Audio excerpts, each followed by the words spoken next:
Le président de l'Assemblée nationale, Guillaume Soro, a rencontré les couches socioprofessionnelles de la région de Gbeke. Guillaume Soro a placé cette rencontre sous le signe des retrouvailles de la paix et de la réconciliation entre les fils et filles de la Côte d'Ivoire.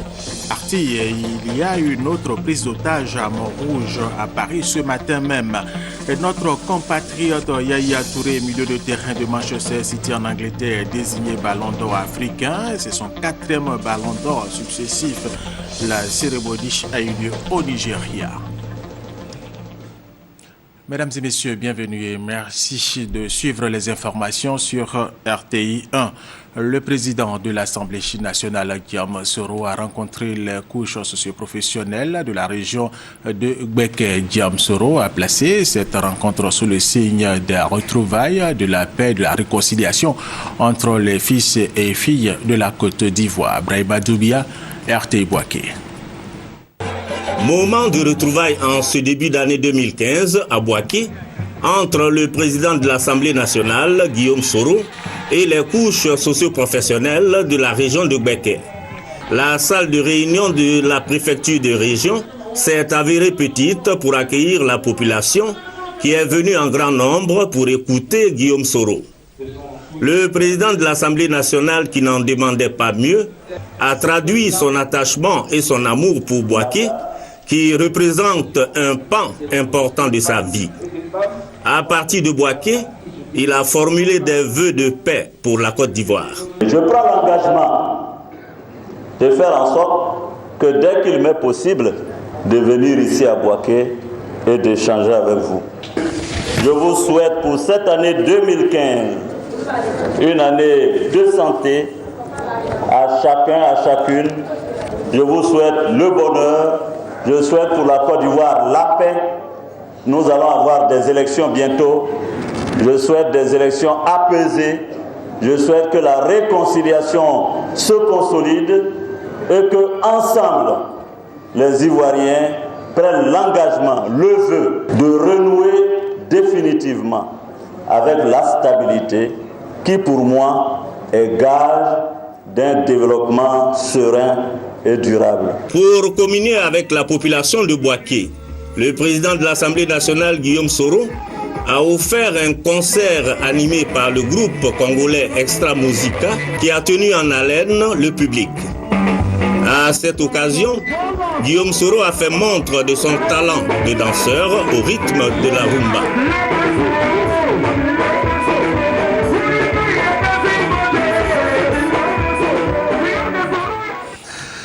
Autre information, le ministre d'État, ministre de l'Intérieur et de la Sécurité, Ahmed Bakayoko, a reçu les vœux de ses proches collaborateurs ainsi que des directions rattachées à son département. Le bilan des activités du ministère d'État, ministère de l'Intérieur et de la Sécurité a été dressé, puis les collaborateurs du ministre ont été exhortés à plus d'ardeur au travail à Boussanoko. La cérémonie de présentation de vœux au ministre d'État, ministre de l'Intérieur et de la Sécurité a réuni les directions rattachées et celles sous tutelle du ministère d'État, ministère de l'Intérieur et de la Sécurité. Le directeur général de l'administration du territoire, le préfet Amani Ipou Félicien, a rendu hommage au ministre d'État Ahmed Bakayoko pour son engagement aux côtés du chef de l'État Alassane Ouattara à travers toutes les actions menées en faveur du corps préfectoral et des collectivités décentralisées. Quant au directeur général de la police nationale, Bredoumbia, il a salué le travail abattu par le ministre d'État Ahmed Bakayoko qui en peu de temps a doté la police nationale de moyens conséquents pour faire face aux nouveaux défis de la sécurité. La police nationale, consciente de sa mission et des échéances à venir, prend l'engagement de rester elle-même, de poursuivre ses efforts, de travailler toujours avec détermination, le sacrifice de soi pour pourvoir à nos citoyens un service de qualité à un environnement de sérénité propice au développement économique. Ahmed Bakayoko a renouvelé sa confiance à l'ensemble de ses collaborateurs. Il les a exhortés au travail et au respect des valeurs de probité et de loyauté. 2015, c'est une année importante pour nous tous. Je voudrais vous engager à faire en sorte que nous puissions passer le cap. Tout le monde dit que la Côte d'Ivoire a fait un bond extraordinaire après la crise. Les élections de 2015. Tout le monde considère que c'est là on saura si la Côte d'Ivoire a passé le cap ou pas. C'est en ce moment-là qu'on va réaliser que la Côte d'Ivoire a tourné la page des violences, la division, et que les Ivoiriens se sont engagés sur vraiment le chemin du développement. Faisons tout pour que ces élections soient apaisées, soient démocratiques et que le meilleur gagne. La cérémonie de présentation de vœux au ministre d'État Ahmed Bakayoko a pris fin par des prestations d'artistes. Des fonctionnaires de police de Côte d'Ivoire auront à partir du mois de février leur maison. Pour ce faire, le Fonds de prévoyance de la police nationale a sollicité l'expertise d'une structure immobilière. Nous allons rester avec Abou Sanogo. S'enquérir de l'état d'avancement des travaux de la cité de Songon à Badiankouté et voir avec les responsables de l'opération immobilière dans quelle mesure le fonds de prévoyance de la police nationale peut amener les fonctionnaires de police à acquérir des maisons. C'est le sens de la visite effectuée sur le chantier de Songon à Badiankouté par le conseil d'administration du fonds de prévoyance de la police nationale. Une visite qui a consisté à vérifier si la verdure, le réseau électrique et le drainage respectent les normes. On est satisfait de la visite. Le président de la République, c'est le chef suprême des armées. C'est lui qui a initié cette opération, qui est confiée à ses promoteurs immobiliers. Je pense qu'il était tout à fait normal aussi que les policiers s'inscrivent dans ce projet de monsieur le président de la République. Au total, 250 maisons de 3 et 4 pièces sont en passe de sortie de terre. Sur une superficie de 5 hectares. La cité comprend un groupe scolaire, une maternelle et aire de jeu. Un projet qui vise à satisfaire les fonctionnaires de police. L'objectif premier du fonds, c'est la santé du policier. Mais en même temps, l'objectif secondaire du fonds, c'est de faire en sorte que le policier ait un toit au cours de sa carrière. Aujourd'hui, cette visite-là, c'est pour nous enquérir des conditions. Pour l'opérateur immobilier, les maisons seront livrées dans le mois de février. C'est un sentiment de fierté d'avoir comme client le fonds de la prévention de la police. C'est la prolongation d'une coopération qui a commencé depuis plus d'une dizaine d'années. Et vraiment, nous sommes très honorés d'avoir ce potentiel client. En plus de ce logement, le président de la République, Alassane Ouattara, a promis régler la question des baux de la police et faire en sorte que tous les fonctionnaires de police aient une maison. Tout à fait autre chose et parlant de santé, le taux de prévalence de l'hépatite B en Côte d'Ivoire est d'environ 13% et celui de l'hépatite C est de 1 à 3%. Ces chiffres alarmants ont conduit le ministère de la Santé à entreprendre une lutte contre la pathologie. Cyril Ferret est professeur hépatologue. Ce Français a perdu 7 de ses proches suite à une cirrhose de foie. C'est la principale cause des hépatites B et C. Depuis ces drames, il a décidé d'orienter ses études vers les hépatologies. Il séjourne en Côte d'Ivoire pour apporter son expertise au corps médical. J'ai pu aborder ce virus suivant 2 angles, la médecine pure, les patients graves, réanimés, transplantés. Et j'ai la chance, assez rare, de pouvoir connaître les aspects les plus dramatiques, les plus cliniques, mais également les plus fondamentaux de ces virus. En Côte d'Ivoire, la prévalence de l'hépatite B est d'environ 13% et celle de l'hépatite C de 1 à 3% selon le ministère de la Santé. Le milieu de l'entreprise n'échappe pas à cette triste réalité. Les activités de dépistage indiquent une prévalence de 8 à 14%.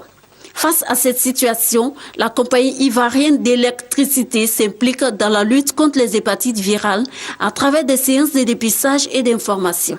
Nous voudrions apporter notre contribution, si modeste soit-elle, encore une fois, à la politique de santé publique du gouvernement de Côte d'Ivoire, notamment au niveau du secteur privé.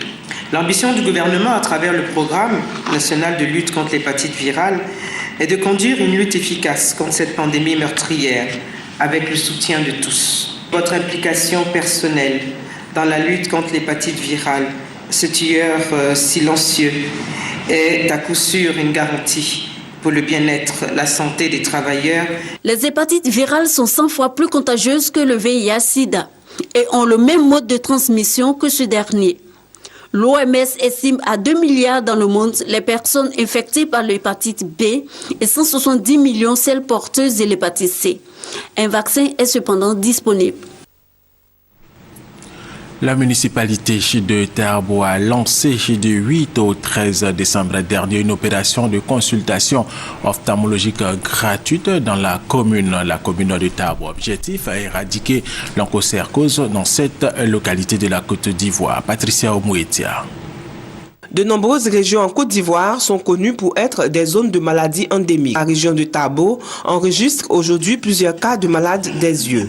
Véritable problème de santé publique, la municipalité de la commune, en collaboration avec les autorités préfectorales et le Club Service International Lions, lance la consultation ophtalmologique gratuite au profit des populations.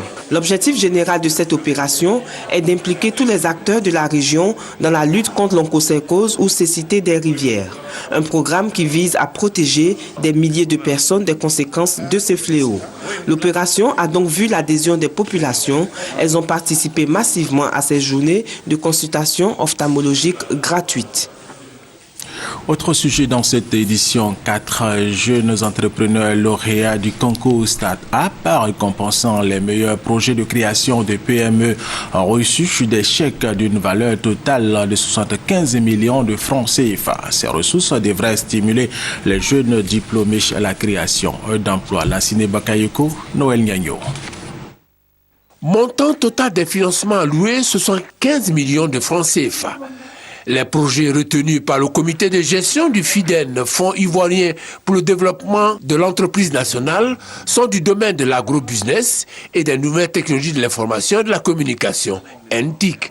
Il s'agit principalement d'activités liées à la vente d'unités téléphoniques, à la commercialisation de riz made in Côte d'Ivoire et surtout de petites entités de transformation agricole, notamment de noix de coco et de feuilles sèches de quinquiliba, une sorte de thé des savanes. Les projets agréés ont de réelles chances de succès au regard des critères particulièrement rigoureux. C'est avant tout la maîtrise du projet. C'est également l'existence d'un marché, la pertinence économique du projet. Un autre élément, c'est la capacité à défendre son projet devant le jury. L'objectif de ce modèle d'accompagnement opérationnel des jeunes promoteurs est de créer une race d'entrepreneurs conquérants capables de devenir de véritables patrons dans un projet. Une chaîne de solidarité que les lauréats apprécient fortement. Un moment de joie pour les entreprises, les jeunes entreprises. Et ça nous réjouit d'autant plus qu'on sait que ce n'est pas des effets spot. On est dans cet accompagnement-là depuis bientôt, on va dire, 1 an et demi. Le Centre de promotion des investissements en Côte d'Ivoire, CEPICI, initiateur de ce dispositif, entend élargir sa collaboration avec d'autres structures de financement. L'idée, doter le pays d'un tissu de petites et moyennes entreprises compétitives. Le projet Start-up que nous avons indiqué est un processus d'accompagnement du promoteur privé jusqu'à l'opérationnalisation de son idée. En Côte d'Ivoire, les PME contribuent pour 20% au produit intérieur brut et 23% à l'emploi stable et durable.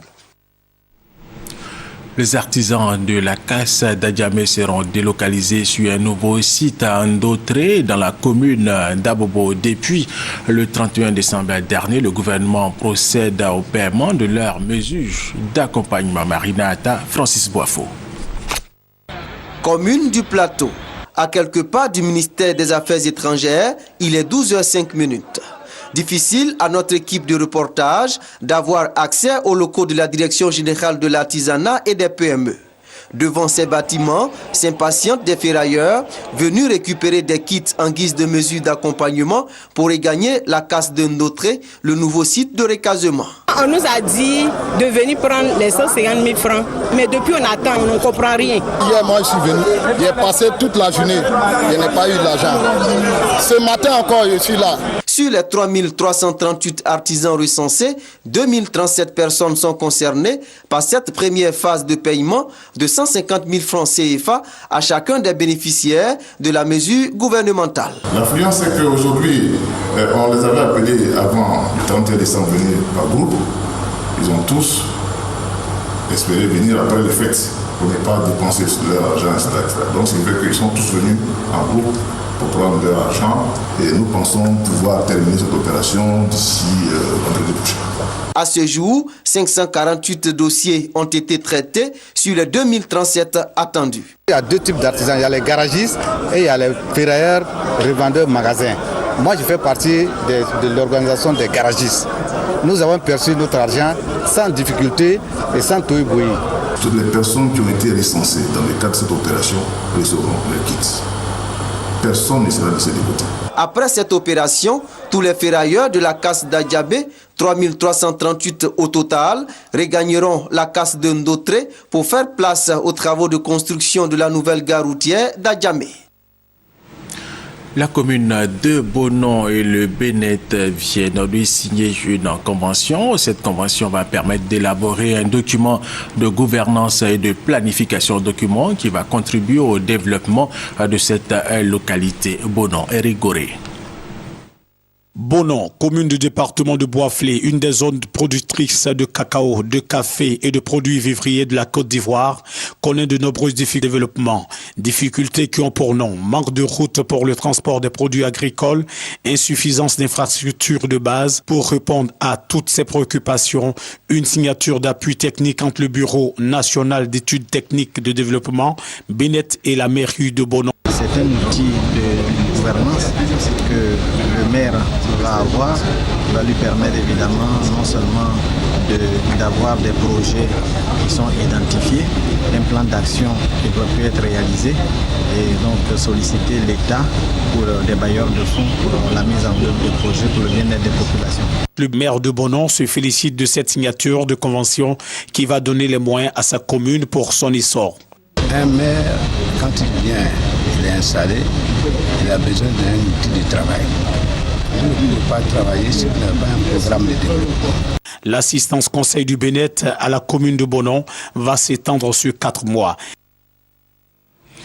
Le ministère de l'Agriculture vient de lancer la campagne du Fonds de développement EVA-FDH. Le lancement a eu lieu hier. Pour la campagne 2015, le projet d'appui au secteur agricole de la Côte d'Ivoire soutiendra le Fonds de développement EVA dans ses activités. L'objectif fixé par le fonds est d'atteindre 300 000 hectares de plantation d'ici à 2020. Marina Atta, Francis Boafo. Cette année, le Fonds de développement de l'EVA-FDH ambitionne la création de 8000 hectares de plantations. Chaque bénéficiaire de nos subventions pourra avoir l'équivalent de 6 hectares de plants maximum. Ça fait 3000 plants. Alors qu'anciennement, il pouvait avoir droit à 20 hectares. C'est l'équivalent de 12 000 plants. Le montant de la subvention du FDH varie entre 75 et 175 francs CFA par plan selon les variétés d'EVA. Pour encourager la culture de l'EVA, le FDH bénéficie de l'appui du PESAC, projet d'appui au secteur agricole. Par le passé, la PROMAC fournissait des plants aux planteurs à 70%, avec une subvention de 70%. Et le planteur payait 30%. Avec le PESAC, c'est peut-être que les producteurs ne paieront que 5%. Pratiquement le transport des plants. Et c'est une priorité qui a été exprimée par la PROMAC parce que le PESAC ne fait que répondre à des requêtes des filières. Toutes ces initiatives visent à créer 300 000 hectares de plantation en 2020 et produire 600 000 tonnes de caoutchouc sec. La Côte d'Ivoire est classée premier producteur africain et 7e mondial de caoutchouc naturel. Le pays fournit 2% de la production mondiale qui est de 11 500 000 tonnes de caoutchouc sec. Les acteurs de la chaîne de coton célébrés à Niakaramadougou au nord de la Côte d'Ivoire. Ce sont les producteurs, les encadreurs, les organisations professionnelles et leurs partenaires de la période 2012-2014. Kader Sogodogo, RTI Boaké. Plus de 600 producteurs demeurés fidèles à la compagnie ivoirienne pour le développement des textiles CIDT ont été célébrés dans le cadre de la coupe coton qui reprenait son élan après 2 ans d'interruption. Et ce grâce à la concrétisation de la parole donnée par le président de la République, Alassane Ouattara, qui de passage à la CIDT, lors de sa visite d'État dans la région de Gbeke, a promu l'appui de l'État à la filière coton. Les retrouvailles de Niakara ont lieu après celles de Favois, Morondo, Marandala, Tafire, Mankono, Dianan Village et Tieninkoui. Les deux campagnes 2012-2013 et 2013-2014 qui ont vu leurs meilleurs producteurs, organisations professionnelles agricoles, encadreurs et les partenaires récompensés. J'ai semé le coton à la bonne période, j'ai suivi tous les conseils des encadreurs et j'ai traité convenablement les plantes, c'est ce qui me vaut ce prix. J'ai une petite portion à côté de son champ. À 16 heures, lorsqu'il nous libère, je me rends dans mon champ de coton pour travailler. J'exhorte les femmes au travail pour le développement de la Côte d'Ivoire. Le directeur général de la CIDT a salué les efforts de tous avant de dire que son objectif majeur est de faire de notre pays le premier producteur de coton dans la sous-région ouest africaine. Je voudrais féliciter et de manière solennelle nos parents producteurs pour leur fidélité à l'entreprise CIDT. Vous avez attrapé, chers parents, la queue de la souris. Goûtez-la au cours de cette campagne de commercialisation.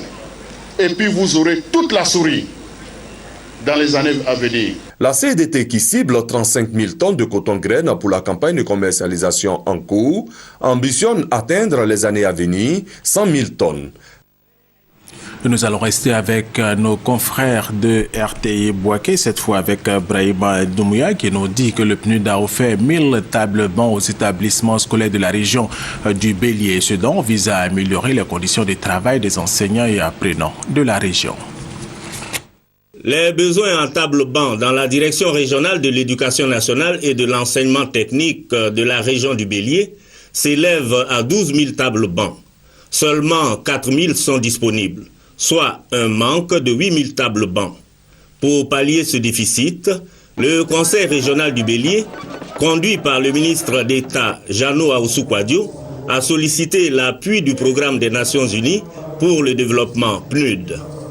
En réponse à cette demande, le PNUD vient d'offrir 1000 tables bancs d'une valeur de 24 millions de francs CFA aux établissements primaires et secondaires de la région du Bélier. Nous mettons l'accent sur l'éducation parce que cela figure dans le programme du président de la République, le président Alassane Ouattara, qui fait de l'éducation des Ivoiriennes et des Ivoiriens la pierre angulaire, l'édification de la Côte d'Ivoire entière. Un peuple éduqué est un peuple qui regarde dans l'avenir. L'éducation est un secteur clé. Une bonne partie du budget de l'État est consacrée à ce secteur. Mais encore une fois, il y a des besoins, il y a des déficits. Donc c'est la raison pour laquelle nous avons pensé donc apporter ce concours, comme nous le faisons dans d'autres secteurs de l'économie de ce pays. Ces tables bancs ont été répartis comme suit. 250 tables bancs pour Didier Vie, 170 pour Djekanou, 250 pour Toumoudi et 330 pour Thiébissou. Au concert de Bonne Année à Makori, l'événement a réuni sur la même scène de grosses pointures de la musique ivoirienne, Guyana Kefiz et Mewi Aboussadogo. Il n'y a pas de génération spontanée, tout s'apprend dans la vie. Même jouer au football, ça s'apprend. Faire de la musique, ça s'apprend. Ça, c'est 45 ans de carrière. Pour vous dire à la même pendant 15 ans de Hollande. Le concert gratuit dénommé Concert Bonne Année Marcory, offert par le maire Raoul Abi et le conseil municipal de Marcory aux populations de la commune, et d'ailleurs a tenu toutes ses promesses. 5 heures de show avec John Kifi, le chef de la tribu des Canignon, et Frédéric Ewimewe, le génie de Palaiso. Le public est venu nombreux au stade de l'INJS, a ainsi communié avec ces deux grosses pointures de la musique africaine. Au menu de cette soirée, du 16 pop et du Zoblazo.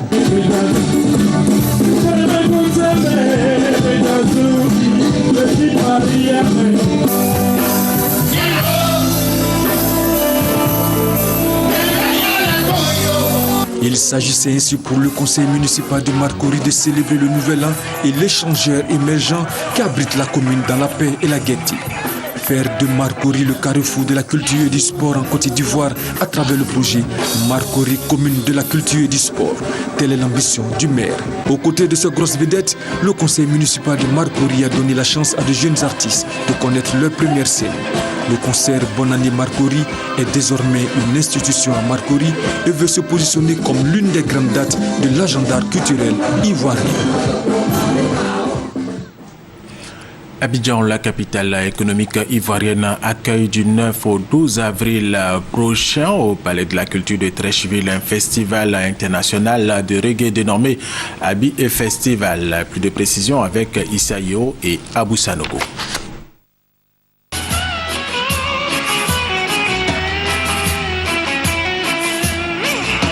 Ça y est, Abidjan, troisième capitale mondiale du reggae, a désormais une lucarne pour célébrer ce rythme prisé. Il s'agit du Festival international du reggae dénommé Abi Festival. Il va favoriser la mise en place d'un pont culturel entre les Caraïbes et l'Afrique. La première édition va englober un volet d'échange intellectuel à travers un colloque qui se déroulera le 9, 10, 11 et 12 avril prochain au Palais de la Culture de Treichville.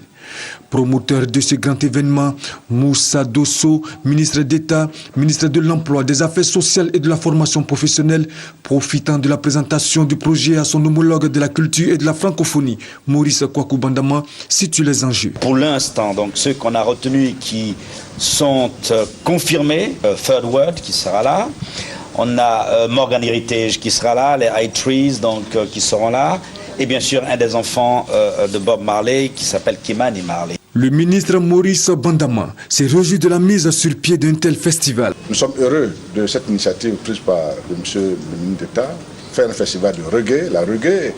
Le reggae est une des plus grandes musiques du monde.